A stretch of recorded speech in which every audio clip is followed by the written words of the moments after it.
அஸ்ஸலாமு அலைக்கும். உதடுகள் சிரிப்பது ஊருக்கே தெரியும், ஆனால் உள்ளம் அழுவது உண்மையான அன்பிற்கு மட்டுமே தெரியும்.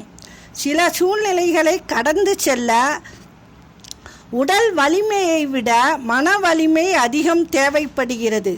மனம் என்னும் சிறையிலிருந்து மட்டும் நீ விடுதலை கண்டுவிட்டால் வானம் கூட உன்னை சிறைப்பிடிக்க முடியாது. யாரிடம் எப்படி இருக்க வேண்டும் என்பதை நீங்கள் கற்றுக்கொள்ளாத வரை உங்களுக்கு உங்களை தவிர வேறு எதிரியும் இல்லை, துரோகியும் இல்லை. கஷ்டம் ஒன்று வந்தால்தான் தெரிகிறது நம்மோடு பழகிய முகங்களில் எத்தனை போலியானவை என்று. தனியே தான் போகிறேனே தவிர தரம் தாழ்ந்து போக மாட்டேன். நீங்கள் தலைக்கணம் என்றால் நான் தன்மானம் என்பேன். கிடைத்தது வெற்றியெனில் தோற்றவருக்கு ஆறுதல் கூறு, கிடைத்தது தோல்வியெனில் வென்றவனிடம் அறிவுரை கேள். தவறில்லை. அஸ்ஸலாமு அலைக்கும்.